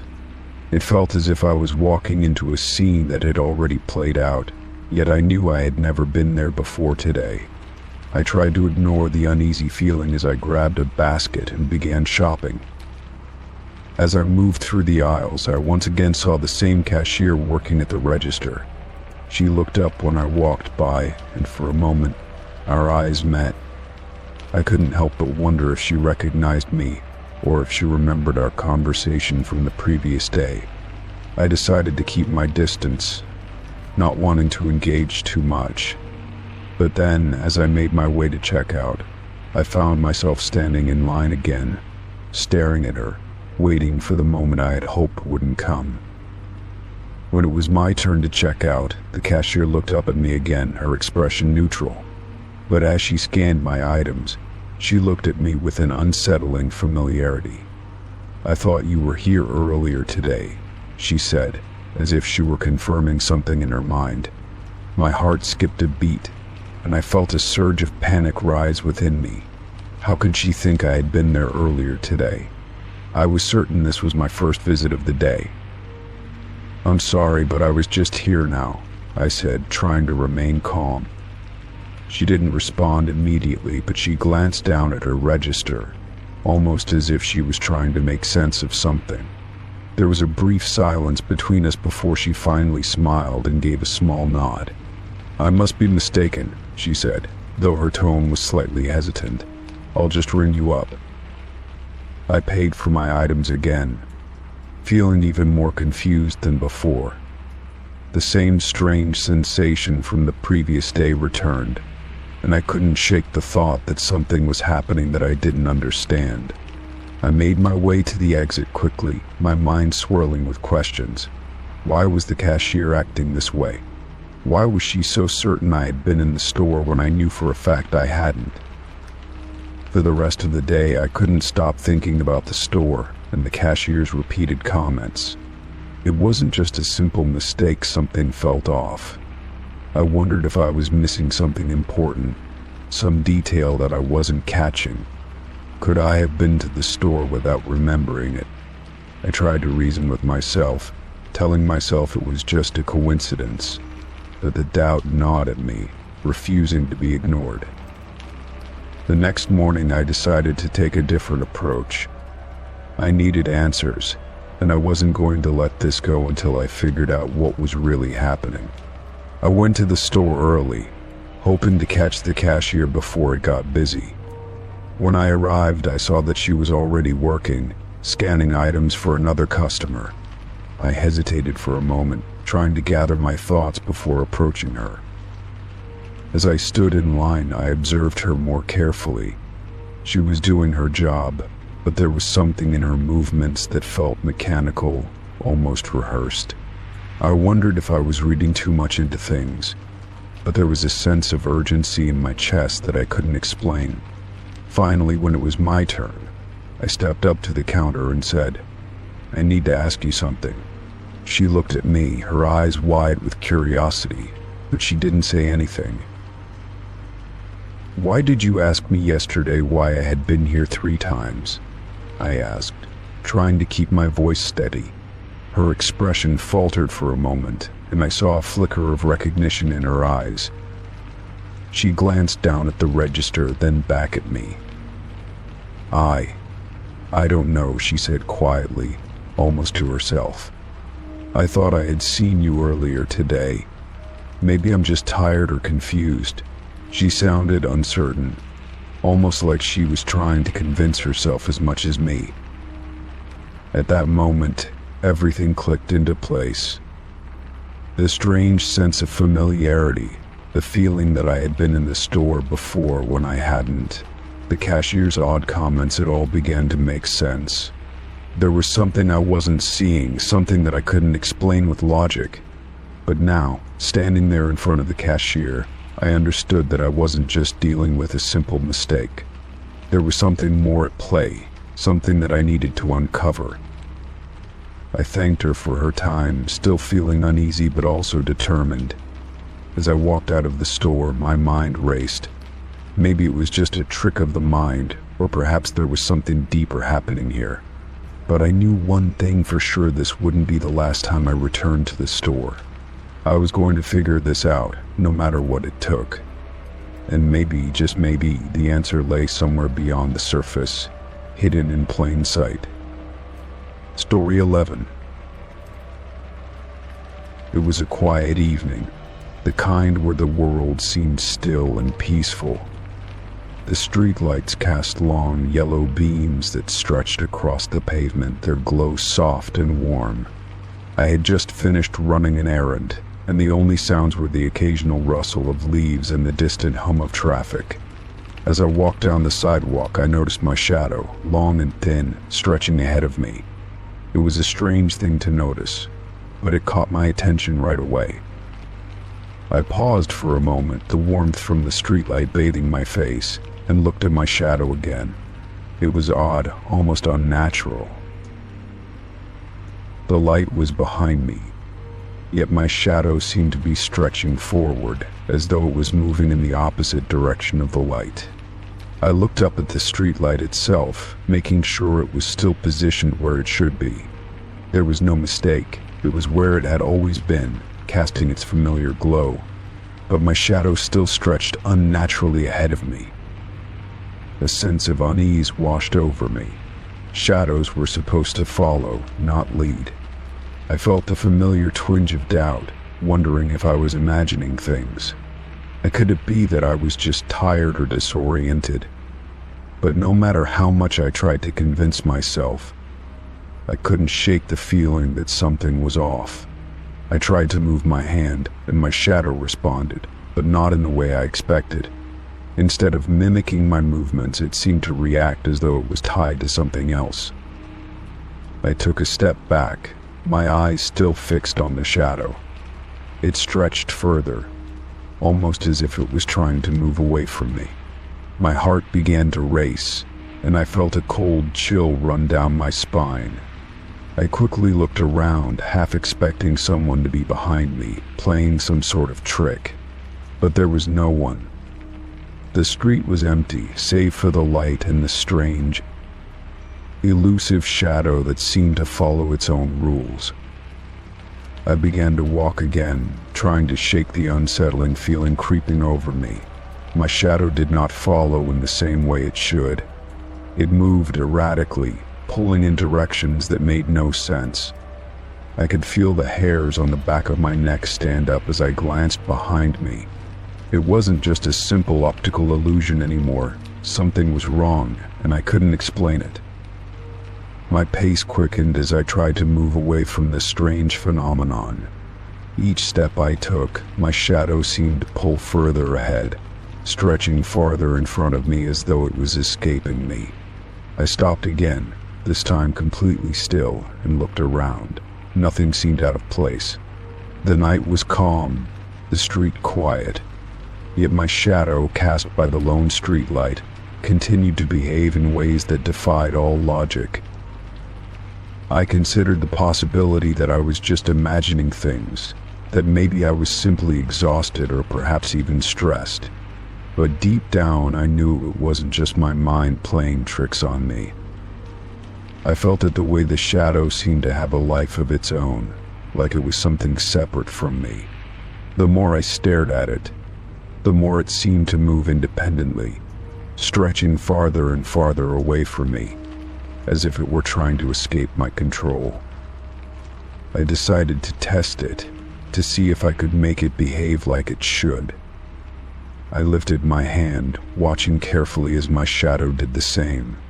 But instead of mimicking my movements, it contorted unnaturally, stretching in the opposite direction. A chill ran through me as I lowered my hand, only to find that my shadow remained in the same place, as though it had no intention of following my lead. I tried again, walking in a different direction, but my shadow continued to behave in the same strange way. No matter what I did, it seemed to stretch ahead of me, pulling away from the light, moving against the natural order. I began to feel a sense of panic rising in my chest. I had never experienced anything like this before.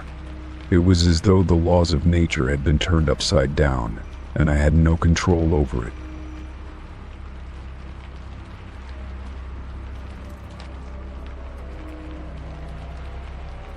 I turned quickly, desperate to see if my shadow would shift with me, but instead it seemed to remain in place, as though frozen in time. The streetlight flickered slightly, casting an eerie, uneven glow over the pavement. I stood there for what felt like an eternity, my breath shallow and fast. My shadow, still stretched in the wrong direction, seemed to be waiting for something, as if it were anticipating my next move.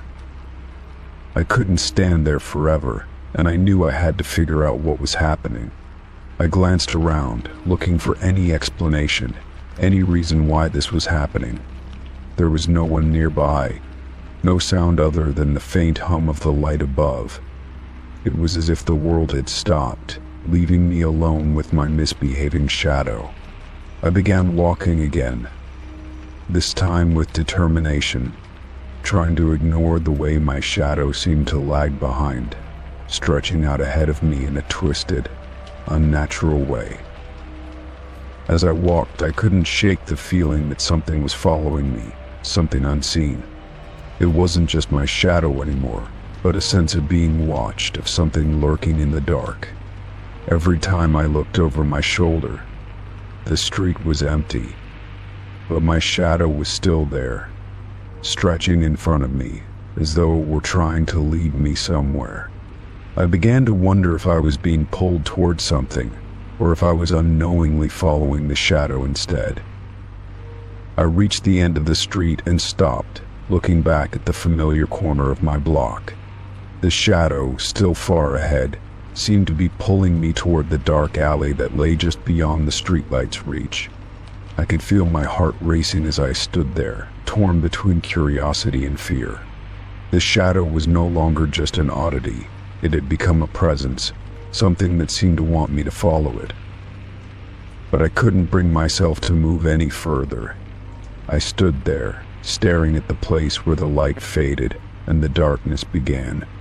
I had the overwhelming sense that if I took even one more step, I would be crossing some invisible line. Whatever force had taken hold of my shadow would then have me, body and soul. It was a terrifying thought, but it was all I could think about as I stood frozen in place. Eventually, after what felt like hours, the shadow began to retract, slowly pulling back toward the light. I felt a strange mixture of relief and dread as I realized that it was no longer stretching ahead of me. It was simply following my movements just as it should. The eerie sensation of being watched faded, and the chill that had settled in my bones began to lift. I didn't know what had happened or why, but I knew that I had narrowly escaped something. As I continued my walk, I glanced back at the streetlight once more. My shadow was just that, a shadow, moving in the same direction as me, cast by the light above. I walked home that night with a sense of unease lingering in the back of my mind, but with a firm resolve to never let myself forget what I had experienced. The streets were quiet, and my shadow no longer felt like it was part of something greater. It was just my shadow, and I was in control again. But the memory of that moment, the way it had stretched in the wrong direction, would stay with me forever. I couldn't help but wonder, had it been a warning or just a trick of the mind? Either way, I wasn't sure I wanted to know the answer. Story 12.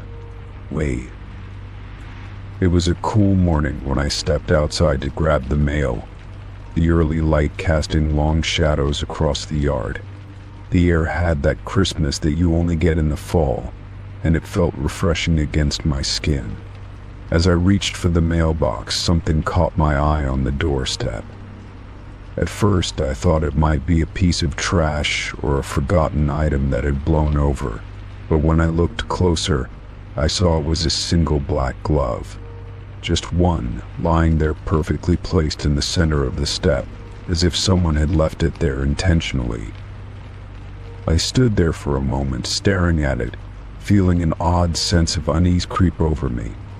The glove didn't seem to belong to anyone in the neighborhood, and it certainly didn't look like something I would have left there myself. It was too deliberate, too out of place, like it was waiting for someone to notice it. I bent down slowly and picked it up, the fabric smooth and soft in my hand. The glove was of high quality, black leather, well worn but not damaged, and it seemed to have been placed there with care. At first, I tried to dismiss it, telling myself it was just a random occurrence. Maybe someone had dropped it by accident, or it had been left behind by a delivery person.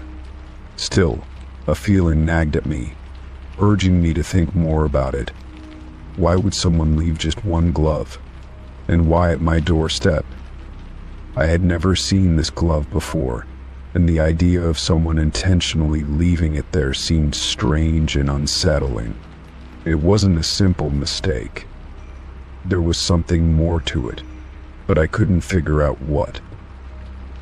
I glanced around the street, half expecting to see someone watching me from a distance, but everything appeared normal. The street was quiet, the usual cars parked along the curb, and no one seemed to be around. I felt a shiver run down my spine as I considered the possibility that I was being watched. It seemed ridiculous, but I couldn't shake the feeling that the glove was some kind of message or signal. It wasn't just an ordinary glove, it felt significant, like it held a deeper meaning. I took the glove inside with me, placing it on the kitchen counter. My mind raced as I tried to think of any connection I might have to it. Had I lost a glove recently? Had I been near anyone who could have left it there? I couldn't think of a single explanation that made sense. It wasn't the kind of thing you just shrug off. It felt like a sign, but a sign of what? And who could have left it? The rest of the day passed uneventfully, but I couldn't shake the nagging feeling that something was wrong. Every time I glanced at the glove, my stomach twisted. There was no logical explanation, and yet it felt like it was part of something larger, something I wasn't seeing. That night, I couldn't sleep. I kept tossing and turning, my thoughts spinning in circles, trying to find some sense in the situation. Was it a prank? A coincidence? Or was I being drawn into something I couldn't yet understand? I decided to take the glove with me the next morning and ask around. I knocked on a few neighbors' doors, hoping someone might recognize it or have seen anything unusual. Everyone I asked seemed just as confused as I was. No one had seen anything strange, and no one seemed to know anything about the glove. Some of them offered sympathetic looks, as if they were humoring me, but no one seemed to take it seriously. I couldn't blame them, it sounded bizarre, even to me. But I knew in my gut that there was something more to it. A few days went by, and the glove continued to occupy my thoughts. I left it on the counter, but it felt like it was staring at me, waiting for me to make a decision. I couldn't stop thinking about it. I thought about it as I went about my daily routine, and when I went to bed at night, it was there, always lurking in the back of my mind. It wasn't just a glove. It felt like a warning, or maybe a puzzle I was supposed to solve. But how? What was I supposed to do with it? I decided to try something different. Instead of asking my neighbors, I thought about looking into the glove's origins myself. I checked with local lost and founds, but no one had reported a missing glove. I even took it to a few shops to see if they could identify where it had come from, but none of the store owners had any clue. It was as if the glove had appeared out of nowhere, with no traceable history. I began to wonder if I was starting to lose touch with reality, but deep down I knew it wasn't just my imagination. Then, one evening, about a week after finding the glove, something strange happened. I came home from work and found another object on my doorstep. It was a small, weathered envelope, sealed shut with a red wax stamp. I hesitated for a moment, my heart racing as I picked it up. I glanced around, but the street was empty, just like before. The envelope was addressed to me, but there was no name or return address. My hands trembled slightly as I opened it. Inside, I found a single piece of paper, folded neatly. I unfolded it carefully, my eyes scanning the words written in ink, which were scrawled hastily but legibly. "The game has begun." I stared at the words, my mind trying to process the meaning. What game? Was this related to the glove? The message was cryptic, but it felt like I had just crossed a line into something much bigger than I had realized. I wasn't sure whether to feel scared or intrigued. My first instinct was to panic, but I held myself together, focusing on the words. The game had begun, and I was part of it now. I spent the rest of the evening pacing around my apartment, trying to make sense of the message. The glove and the letter were clearly connected, but to what end? And who was behind it? I considered the possibility that this was some elaborate prank, but the more I thought about it, the less it seemed like a joke. Everything felt too intentional, too calculated. Someone had been watching me, someone who knew exactly how to get my attention. As the days went by, I started to notice subtle changes in my routine. Little things that seemed out of place, strange noises at night. Objects shifted slightly when I wasn't looking. I couldn't be sure, but it felt like I was being watched, and the feeling grew stronger with each passing day. Whoever was behind this game was getting closer, and it seemed like they were drawing me in piece by piece. The question was, what were they after? Then, another week later, something even stranger happened. I received a package, no return address, and inside was another object this time, a single black boot. It was identical in color and style to the glove, but much larger. The boots were expensive, made of high-quality leather, and again they seemed to be deliberately placed in my life, as if to tell me something. Was this part of the game too? Were there more pieces I hadn't yet discovered?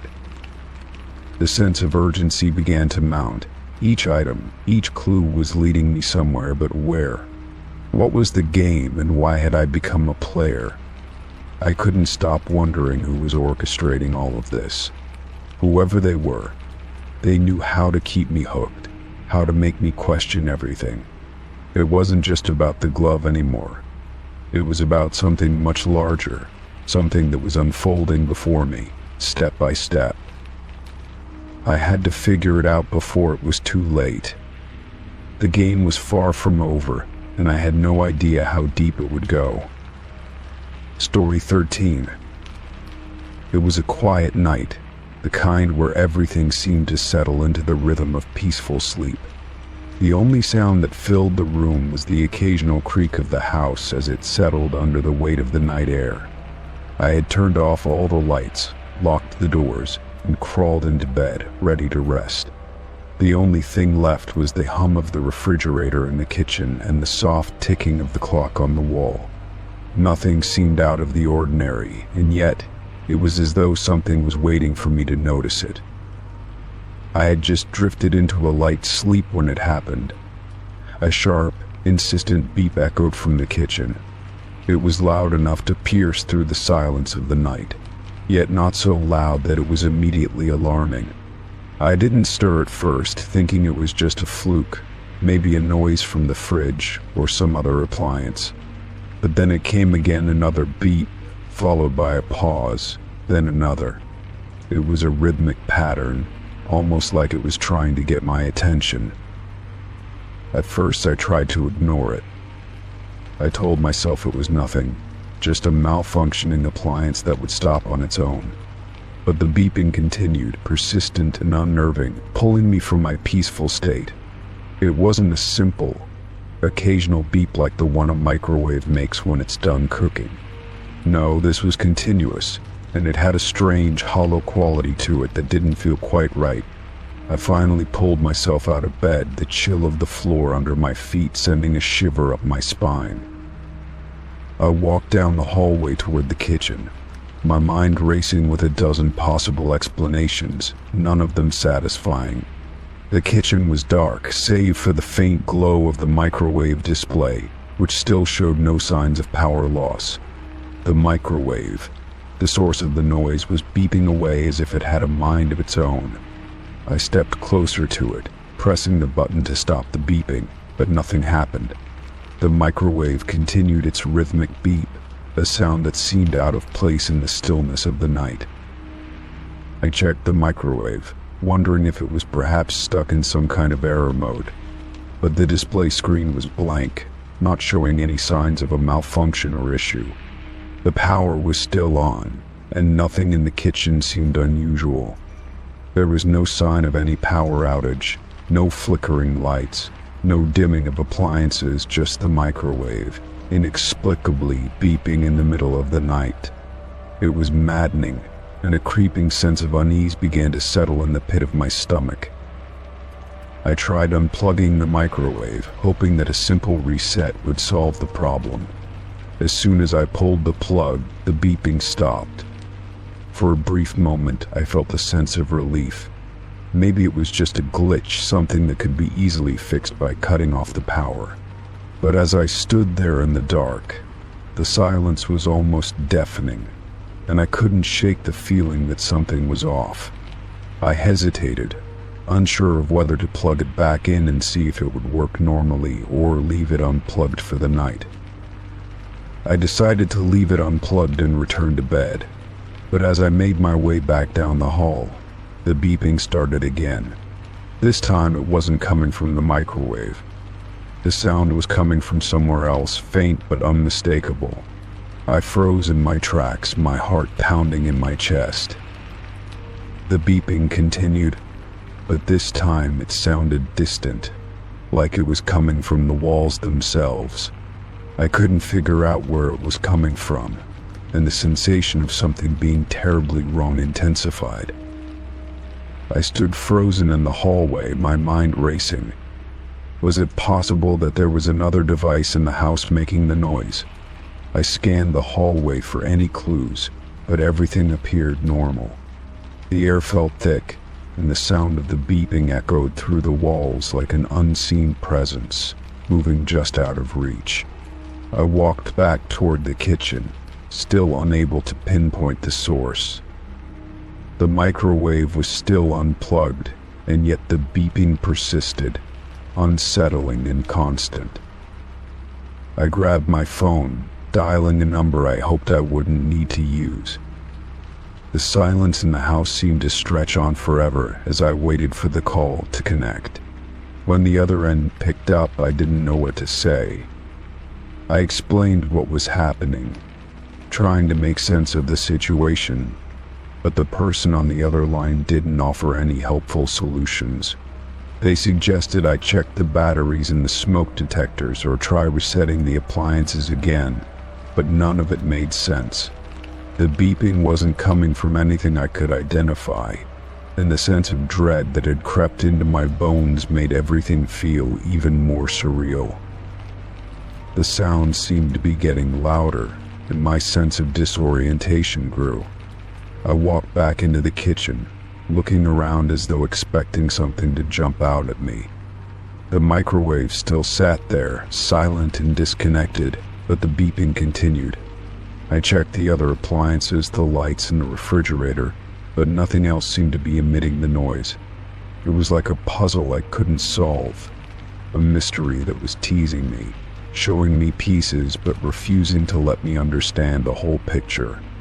In a desperate attempt to stop the noise, I went outside, hoping that leaving the house would somehow stop the strange occurrence.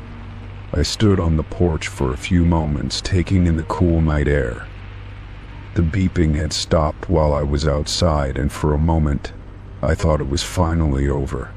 But as soon as I stepped back inside, the sound started again, louder than before, more urgent. I felt a wave of panic rise in my chest. I had no explanation for what was happening, and the thought of being trapped in a house with an unknown force was terrifying. I decided to call a friend, hoping that someone could provide some clarity or perhaps even come over to help me figure out what was going on. When they answered, I explained the situation, but their response was filled with confusion and concern. They suggested that maybe I was just exhausted, that the stress of the day had caught up with me. They promised to come over, but the thought of waiting for help while the beeping continued was unbearable. I hung up, pacing the living room, the beeping still echoing in the background. The sensation of something being horribly wrong lingered, and I couldn't shake it. I tried turning off the lights, thinking maybe the power surge had caused some odd interference. I checked every electrical outlet, every switch, but nothing seemed to change. The beeping continued, relentless and unsettling, and I was left with nothing but my thoughts, spinning out of control. Finally, my friend arrived, and I welcomed their company, grateful for the distraction. Together, we went through the house, searching for any signs of what might be causing the noise. We checked the microwave again, this time plugging it back in to see if it would function normally. But the beeping didn't stop. It was as though the microwave was mocking us, unresponsive to all of our efforts. We turned off every appliance, every light, and even the television, but nothing changed. In the end, we both stood there, exhausted and at a loss, in the middle of my kitchen. The beeping had become so constant, so ingrained in the atmosphere of the house, that it felt like it was part of the air I was breathing. We sat down on the couch, both of us silently waiting for the noise to stop on its own. It felt like hours had passed before the beeping finally ceased, as abruptly as it had started. The silence that followed was overwhelming. We both sat there, not speaking, as if afraid to break the stillness. It was as though the house had returned to normal, but I knew that I would never forget the sound. The feeling of being caught in a situation I couldn't control. No explanation had come to us, and I was left with more questions than answers. But as the night wore on, I realized that some mysteries are never meant to be solved. For now, all I could do was move forward, hoping that the strange incident wouldn't happen again. Story 14. It was a typical Saturday evening when I found myself at a party, surrounded by people I didn't know very well. The music was loud, people were laughing, and the atmosphere was filled with the familiar hum of social interaction.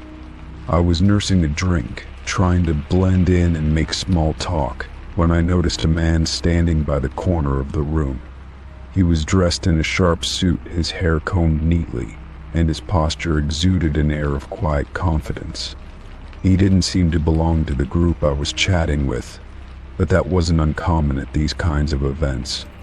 I thought little of him at first, assuming he was just another partygoer, until something happened that made my blood run cold. I had been deep in conversation when I felt a presence beside me. The man from the corner was standing just to my left, his voice low enough that only I could hear. "Your mother's maiden name," he whispered, his words soft but unmistakable. I turned quickly, my heart skipping a beat. I could barely process what had just happened as he walked away, disappearing into the crowd without another word. My mind raced, replaying those few words over and over again. How did he know? No one at this party could possibly know my mother's maiden name. It was something private, something I had never shared with anyone here. I stood frozen for a moment, trying to make sense of the encounter. I glanced around, but no one seemed to notice or care. The party continued, as if nothing had happened, the laughter and chatter blending into a dull background noise.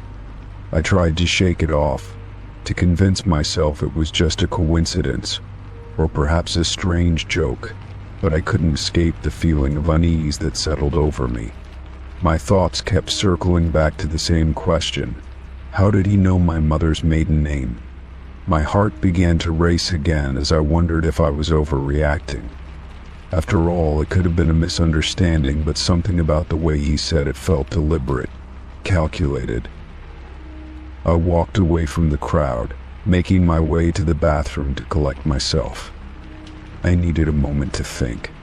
Standing in front of the mirror, I tried to steady my breathing, my mind running through every possible explanation. Maybe it was just a coincidence, I reasoned. Perhaps he had overheard me mention it in passing at some point. But no, this man hadn't been in any of my conversations. I'd never even spoken to him before, let alone mentioned anything personal like that. I had no idea who he was, and yet somehow he knew something that no one here should have known. As I stood there in the bathroom, staring at my reflection, I felt a wave of unease wash over me. It wasn't just the fact that he knew something so personal, it was the way he had said it. The words hadn't been casual, they hadn't been asked as a question or even offered as a statement of curiosity. No, it had been a whisper, a deliberate mention of something I had kept hidden from everyone in this room. I wondered if he had been watching me, waiting for the right moment to speak those words. My mind flashed back to his face, trying to find some clue, some indication of who he was, but I came up empty. I left the bathroom, but my thoughts were consumed with this strange encounter. I couldn't shake the feeling that I was being watched, that the man had more information about me than I was comfortable with. I tried to focus on the conversation I was having with a friend, but my mind kept drifting back to that moment. I thought about leaving the party, about going home and putting the whole night behind me, but something told me I needed to stay. I needed to know who this man was and what he wanted. I made my way through the crowd again, searching for the man who had whispered my mother's maiden name. I couldn't find him at first, and I began to wonder if I had imagined the whole thing. But then, as I turned a corner near the back of the room, I saw him again. He was standing by the window, watching the people outside with a detached expression. This time he was alone. No one else seemed to be paying attention to him, and he didn't seem interested in anyone else. My heart pounded in my chest as I slowly walked toward him. I knew I had to confront him, to ask him how he knew that piece of information, but I was unsure of what I would do once I did. When I reached him, I took a deep breath and spoke. "How do you know my mother's maiden name?" I asked, my voice steady but my insides trembling. The man turned to face me, a slight smile playing at the corners of his mouth. There was no surprise in his expression, no indication that he had been caught off guard. Instead, it seemed as if he had been expecting this moment all along. He looked at me for a long moment, his eyes unblinking, before he finally spoke. "It's not so much about what you know," he said quietly, "but about who you are." His words made no sense to me, and I couldn't understand what he was implying. "You've always been closer than you think," he continued, his voice barely above a whisper. "The pieces are all around you. You just have to open your eyes." I was stunned. What was he talking about? Who was he? How did he know anything about me or my family? Before I could ask another question, the man turned away, his eyes once again drifting toward the window as though I were no more than a passing thought. I stood there for a moment, trying to process everything he had said, but it made no sense. Who was he? What was he trying to tell me? I was no closer to understanding than I had been when I first heard those strange words whispered in my ear. I felt a deep sense of discomfort, but at the same time I couldn't shake the feeling that I was on the edge of something much larger than I could comprehend. I had to find out who this man was, but I also knew that I wasn't ready to uncover the truth. Something about the encounter felt wrong, as though there were forces at play that were beyond my control. I couldn't help but feel like I was being drawn into something I wasn't prepared for. I left the party shortly after the conversation, my mind buzzing with questions and doubts. I couldn't get the man's words out of my head. What did he mean by "you've always been closer than you think"? What pieces was he referring to? My mother's maiden name was a key, a secret that only a few people knew. But if he knew it, what else did he know? The next few days passed in a blur. I found myself retracing my steps, trying to remember if I had met the man before, if there were any signs I had missed. But nothing came to mind. It was as though he had appeared out of nowhere, whispered those words, and vanished into thin air. I couldn't stop thinking about the cryptic message he had left behind, and the feeling that something much bigger was at play. It wasn't just about my mother's maiden name, it was about who I was, who my family was, and what had been hidden from me all these years. Then, one evening, I received an email. The subject line was simple: "It's time to open your eyes." I opened it with trembling hands, and inside was a link to a website. My heart raced as I clicked it, only to be met with a blank page.